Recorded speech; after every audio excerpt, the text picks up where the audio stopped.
Hello everyone, I have come with a video of vocabulary on your demand.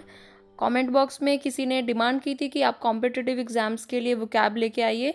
So I have decided to post 10 words every day. तो चलिए शुरू करते हैं बिना waste किए time. So let's start with 10 important synonyms. So let's come to the first word, abject. Abject एक adjective होता है जिसका मतलब होता है मिजरेबल, मतलब कि अत्यधिक दयनीय और निराशाजनक, मतलब बहुत बुरी सी हालत. सेंटेंस से समझेंगे, he was living in an abject condition, कि वो बहुत ही बुरी हालत में रह रहा था. एब्जेक्ट क्या है यहाँ पर? बेकार सी condition. Next word, abnormal. Abnormal means होता है असामान्य, जो कि नॉर्मल नहीं है. जैसे कहते हैं ना कि अजीब सा, कुछ अजीब सा लगा.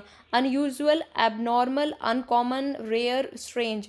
सेंटेंस में कैसे यूज़ कर सकते हैं? Her behaviour was abnormal. जैसे कि एक नॉर्मल क्या होता है जो सोसाइटी में एक्सेप्टेड होता है, कुछ अलग सा, कुछ अजीब सा, वो क्या होता है? वो एबनॉर्मल होता है.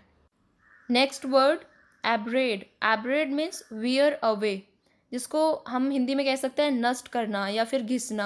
और इसके कुछ सिनोनिम्स हैं, स्क्रैप और wear away by friction, erosion, reduce, rub, ये सब इसके सिनोनिम हैं.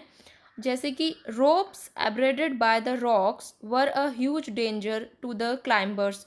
अब होता क्या है, जैसे कि रस्सी अगर पत्थर पे हम घिसते हैं तो रस्सी भी घिसती है और पत्थर पे भी निशान पड़ जाता है. तो उस परिक्रिया को क्या कहते हैं? Abrade. Next word is acquit. Acquit means होता है किसी को निर्दोष ठहराना, मतलब उसको जो भी उस पर एलिगेशंस लगे हैं उनसे बरी करना. Free from a criminal charge by a verdict of not guilty, कि अब वो गिल्टी नहीं है. और जो बाकी के वर्ड हैं इसके meaning, to set free, release और discharge as from an obligation, burden और accusation. Here see the example. They were acquitted from all allegations. उन पे जितने भी आरोप लगे थे उनसे उनको मुक्त कर दिया गया. Next one is callus. Callus means होता है इनसेंसिटिव. जैसे बोलते हैं ना कि इसका जो दिल है बहुत कठोर है, दया नहीं है इसके अंदर. और कितने सिनोनिम्स हैं इसके जो बाकी वर्ड्स हैं, cruel, harsh, rigid, drastic, stiff, stringent. और सेंटेंस में कैसे यूज़ कर सकते हैं? He was a callous man, मतलब वो एक निर्दयी आदमी था. Next one is cantankerous. Cantankerous means होता है क्वारलसम, जो झगड़ालू प्रवृत्ति के लोग होते हैं ना, जैसे कोई झगड़ालू मैन भी हो सकता है, वुमेन भी हो सकती है. और जो सिनोनिम इसके लिए यूज़ होते हैं, cranky, bad temper, irritable, irascible. Sentence में कैसे यूज़ कर सकते हैं? He won't agree to anything, he is so cantankerous. Next word is clandestine. Clandestine क्या है? ये एक एडजेक्टिव है जिसका मतलब होता है केप्ट सीक्रेट और done secretively, specially because illicit, जो काम चुपचाप किया जाता है या फिर गैर कानूनी होता है, गुप्त रूप से किया जाता है. ठीक है, उसके लिए एक वर्ड यूज होता है क्लैंडस्टीन. सेंटेंस में हम समझ सकते हैं, the group held weekly clandestine meetings in the park. Next one is cumbersome. Cumbersome means heavy or large and therefore difficult to carry or use. भारी भरकम होना, भारी होने के कारण ले जाने में मुश्किल होना, उसको प्रयोग करने में मुश्किल होना, या फिर जैसे किसी काम को करते करते वो एक भारी भरकम सा, एक बोझ सा बन जाता है.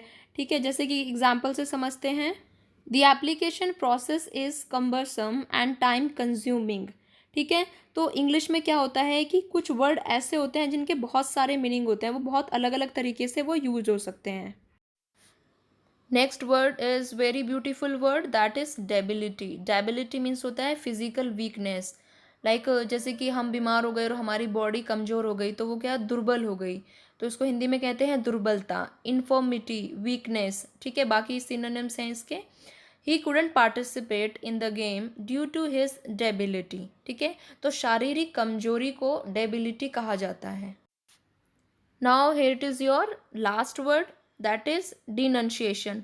डिनंशिएशन एक नाउन है जिसका मतलब होता है सार्वजनिक निंदा, पब्लिक कंडेमनेशन ऑफ समवन और समथिंग, सबके सामने किसी की निंदा करना, किसी के अगेंस्ट में बोलना.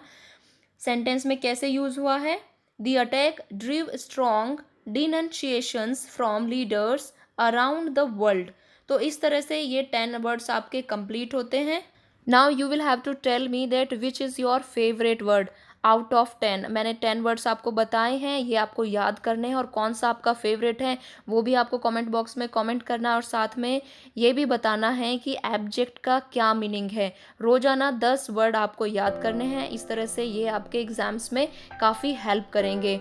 To get such more videos, you have to subscribe the channel and press the bell icon button.